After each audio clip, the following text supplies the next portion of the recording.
abitse ijambo ryawe Mana mu mutima kugira ngo ntagucumuraho. Petero avuga ngo nyamara rero dufite ijambo ryahanuwe ngo kandi rirushaho gukomera, avuga ngo muzaba mugize neza nimuryitaho, ngo kuko nitabaza rimurikira ibirenge byanyu, ngo kugeza ubwo inyenyeri yo mu ruturuturu izahagurukira mu mitima yanyu.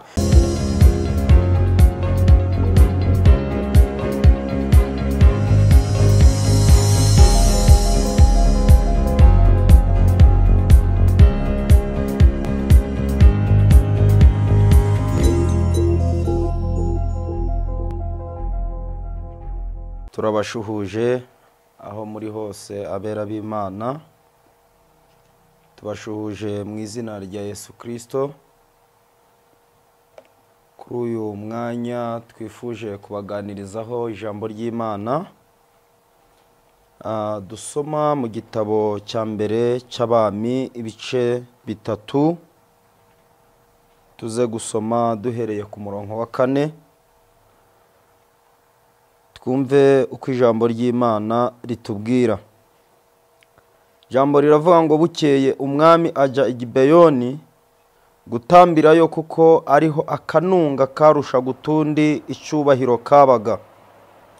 Nuko Salomo atambirayo ibitambo byoswa 1000. Salomo akiri i Gibeyoni, Uwiteka mubonekera mu nzozi nijoro. Imana iramubaza iti, nsaba icyo ushaka nkiguhe. Amen. Kadutaruke dusome n'umurongo wa 10. Aravuga ngo maze ayo magambo anezeza Uwiteka, kuko ariyo Salomo yamusabye. Imana itugirire neza. Njyewe ugiye kubaganiriza iri jambo nitwa Ruhamanya Jean Claude. Hanyuma Imana ikabimuhaye umugisha muri uyu mwanya wo kubaganiriza ijambo nise imbaraga z'amasengesho. Ndashaka kubaganiriza ku gusenga muri uyu mwanya, kuko ndumva iri jambo ryagutse muri njyewe kubaganiriza umumaro w'amasengesho. Hanyuma dusomye ijambo rikomeye rivuga ngo bukeye umwami ajya i Gibeyoni, arazamuka ku musozi ngo kuko ariho akanunga karushaga utundi icyubahiro kabaga. Bibiliya iravuze ngo Salomo atambirayo ibitambo byoswa 1000. Hanyuma amaze gutamba, ngo aryamye asinziriye, Imana iramusura iramubwira ngo nsaba icyo ushaka nkiguhe. Imana ishimwe. Mu by'ukuri mu masengesho, mumaro wa mbere w'amasengesho niho tubonera Imana. Cya kabiri niho twumvira Imana. Cya gatatu niho tuvuganira n'Imana. Icya kane niho dusabira. Cya gatanu niho dusubirizwa. Imana ishimwe cyane. Mbibutse ko nta rwego na rumwe wageraho udakeneye Imana. Iri jambo ndi buryibandeho cyane, kuko dusomye umutwe w'amagambo uvuga ngo umwami Salomo ngo ajya Gibeyoni gutamba. Ubundi gutamba ni zimwe mu mvugo zigaragaza gusenga, gutamba cyangwa gusaba cyangwa gusenga. Hanyuma ngo aha hantu Salomo ngo niho habaga netiwaka yo gusenga, ngo niwo musozi wagiraga netiwaka cyane kurusha indi misozi, ngo abera baboneragaho Imana. Mbibutse ko Salomo yari umwami. Twakwibaza ngo kubera iki umwami yagiye gusenga, yari abuze iki? Cyambere mbibutse ko atari umwami urimo abyiga, kuko yavukiye ibwami. Ise ni Dawidi. Dawidi wari umwami ndetse ukunzwe cyane w'umunyembaraga. Dawidi ngo yari umwami wakundwaga n'abaturage cyane, ndetse ngo yari afite ibikombe byinshi, harimo n'igikombe cyo gusenga. Mu by'ukuri Dawidi ngo yari umunyamasengesho w'icyitegererezo, kuko Bibiliya ivuga ko ariho yahuriye n'Imana. Nagira ngo nkubwire ngo nta yindi rembo wakwicaramo ngo uhure n'Imana usibye irembo ryo gusenga. Iri rembo ndarikurangiye, iri rembo niryo uzahuriramo n'Imana. Iri rembo ribamo ubusobanuro bw'ibyakuyobeye. Irembo ryitwa gusenga niryo rembo nkurangiye. Nta rwego na rumwe wageraho udakeneye Imana. Salomo uyu wavukaga ibwami ngo arasenga, ajya ku musozi. Abahanga bavuga ko yamaze y'umwaka urenga, ngo atamba ibitambo byoswa 1000. Byanteye kwibaza, umwami asenga yasengeraga iki? Cya mbere mbibutse ko yari afite ingabo, cya kabiri yari afite icyubahiro, cya gatatu nta nubwo yasengeraga intebe kuko yari ayicayeho. Ahubwo twakwibaza niki cyatumye Salomo asenga?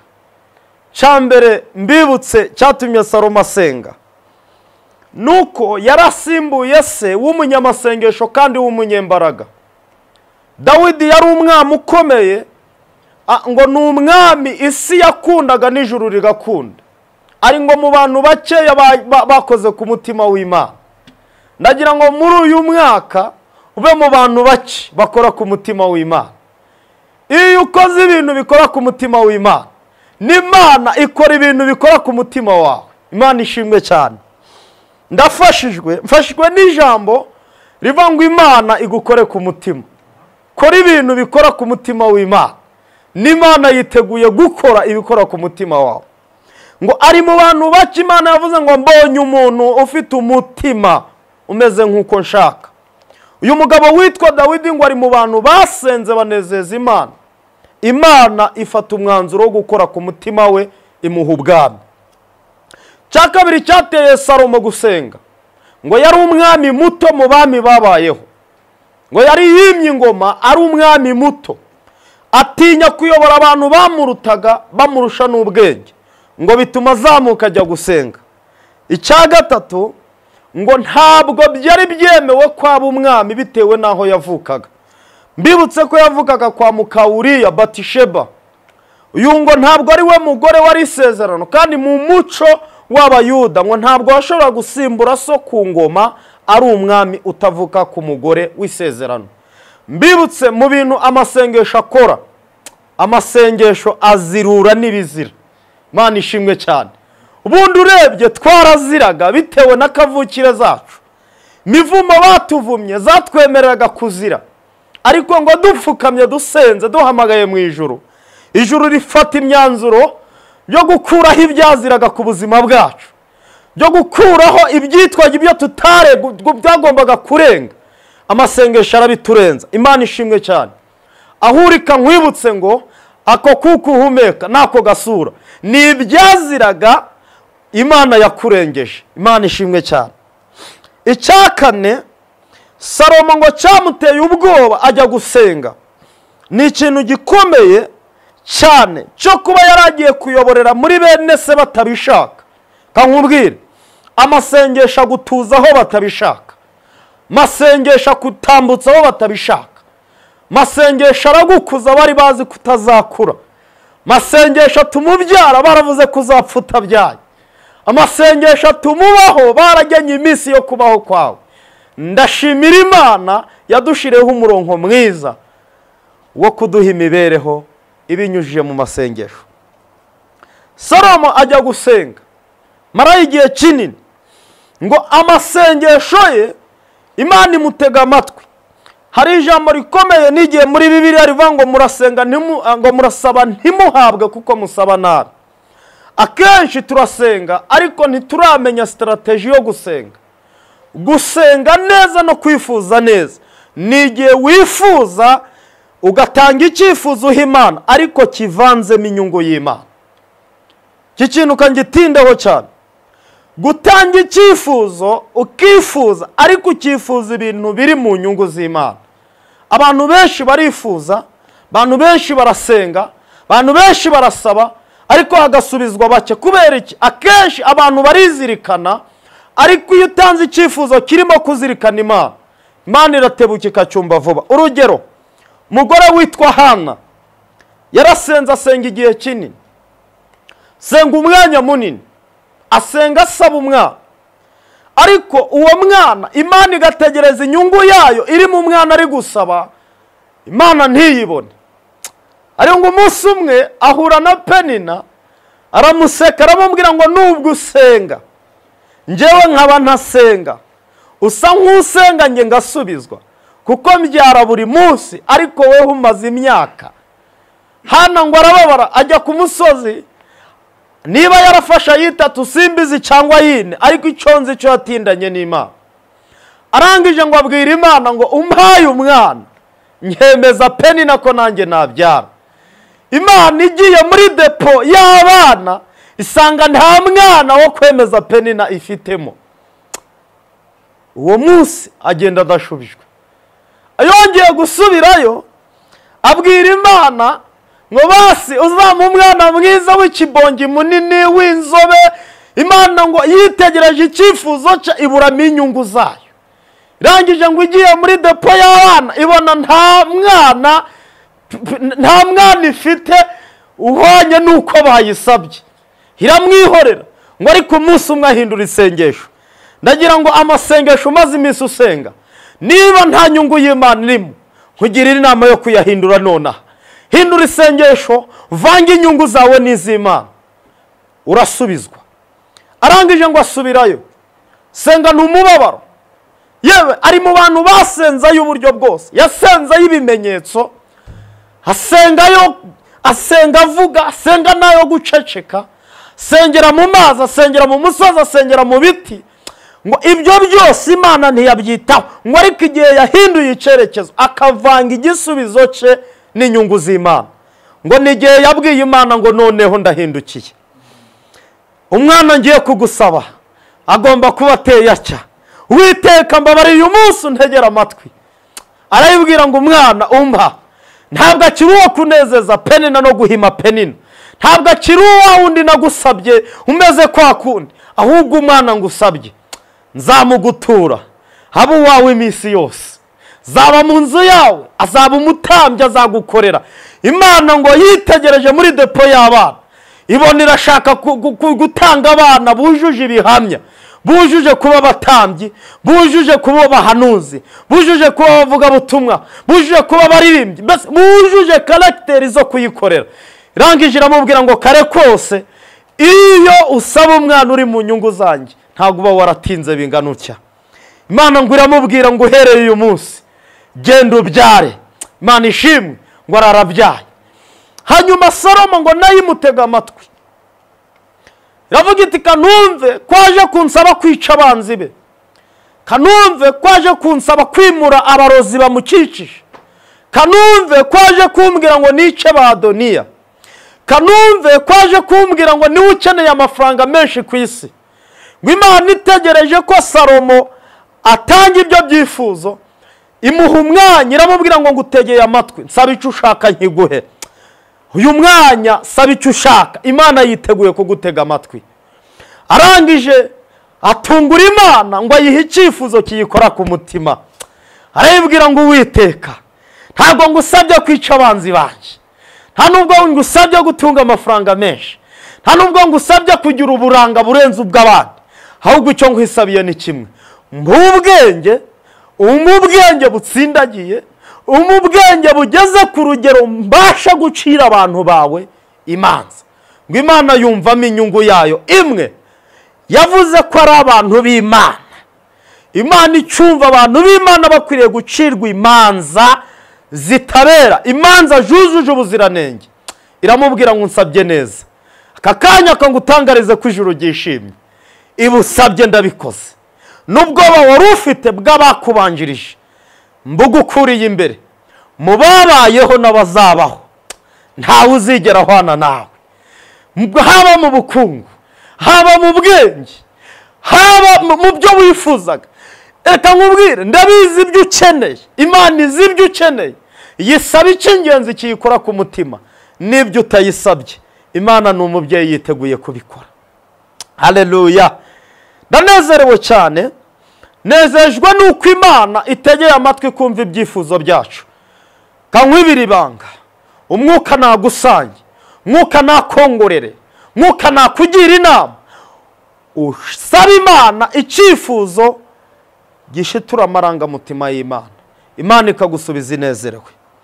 Natanga ingero nyinshi muri Bibiliya, ariko nifuje kuvuga kuri Salomo ngo yamaranye n'Imana igihe kinini, ngo atambirayo ibitambo, arangije ngo amanukana ijambo, amanukana n'inkoni yonyine. Ibi bintu kambivuge, kumanukana ijambo akamanukana n'inkoni. Ijambo ntabwo rigaragara, ijambo ntirimenwa n'abantu, ahubwo rimenwa n'Imana n'uwo yaribwiye. Niba ufite ijambo humura, rizagutambutsa ahakomeye utari kuzitambutsa.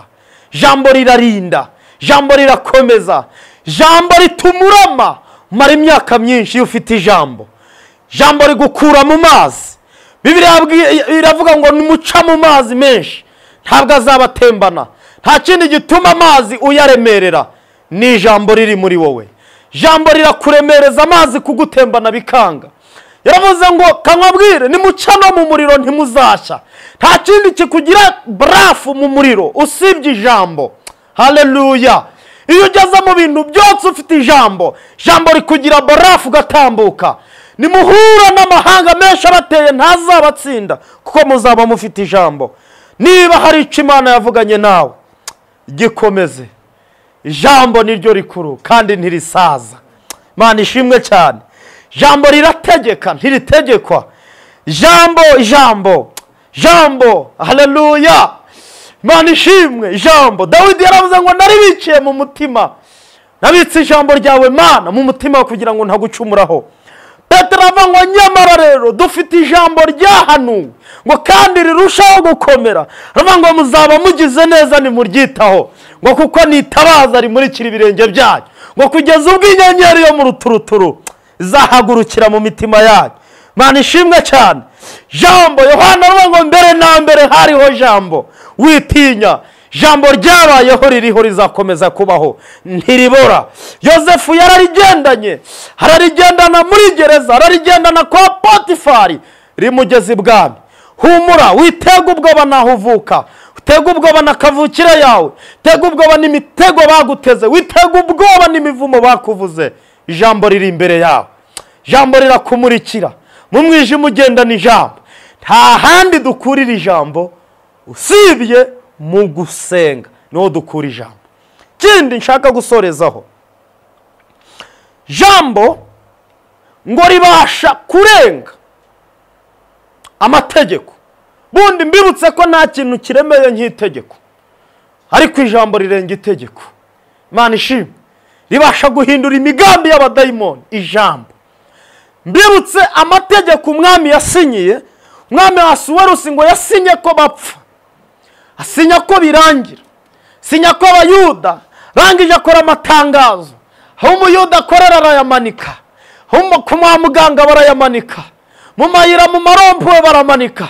Baravuga ngo mu kwa 12 tariki 16 abayuda bagomba gupfa. Ngo ariko bigira inama, baravuga ngo iyo amasengesho abasha guhindura imigambi y'abadayimoni, masengesho abasha guhindura imigambi y'abazimu n'abazima bari, masengesho abasha guhindura ibyo abantu bagambiriye. Amasengesho arabirogoya, masengesho aragenda mu nama zigukorerwa zitari nziza, masengesho akahakubera, masengesho ajyaha aba aho utari. Masengesho ngo niyo ya mbere yiruka cyane, ni nayo ya mbere atembera, ni nayo ya mbere atagira imipaka. Kankubwire, ntawe ukandagira usenga, masengesho agera kure cyane, ngo atambuka n'inyenyeri, ngo ni nayo yonyine azaho Imana ituye. Imana ishimwe cyane. Ngo umunsi umwe ngo baraganira, Esiteri arababwira ngo kambibutse ibyabayobeye n'ibyananiranye mugane mu masengesho. Ngo bamaze iminsi 3 irangiye. Imana ishimwe. Ngo Imana ikora igitangaza, ihindura imigambi. Imana igihindura imigambi kubw'amasengesho. Ngo bagombaga gupfa tariki 16, ngo niwo munsi bahereweho ikuzo. Imana ibaha umugisha bene data. Ndashaka ngo dusenge umunsi aho wagombaga kugwa. Humura, amasengesho arahagaze kandi niho ugiye guhabwa ikuzo. nababwiraga ngo mugume mu masengesho, niho hari imbaraga zonyine zadukiza. Kadusengera iri jambo rihire mu mitima y'abaryumvishe mu izina rya Yesu. Amena. Turagushimye Mana, tumenye yuko wadushiriyeho umurongo mugari wo kuvugana nawe. Nta handi twavuganira nawe usibye mu masengesho. Habwa icubahiro Uwiteka. Ngo iyo dusenze imigambi irahinduka mibi, ahubwo hari ibindi uzana tutari twiteze bivuye mu masengesho. Reka izi imbaraga z'amasengesho zikorane natwe, reka zigendane natwe, reka zirarane natwe. Aho tugenda hose tugende turi kumwe n'imbaraga z'amasengesho. Izo mbaraga zibasha guhindura amategeko nizo mbaraga dukeneye muri uyu mwanya. Imbaraga zahinduye itegeko rya Asuwerusi, abayuda bagomba gupfa ahubwo bakabaho. Ayo masengesho turayubashe. Urakoze. Umuntu wese urambuye amaso areba mu ijuru, umuntu wese uteze ibiganza uhaye agaciro amasengesho, abone gusubizwa nawe. Tubisabye twizeye mu izina rya Yesu Kristo waducunguye ku musaraba i Golgotha. Amen. Imana ibahe umugisha mu izina rya Yesu.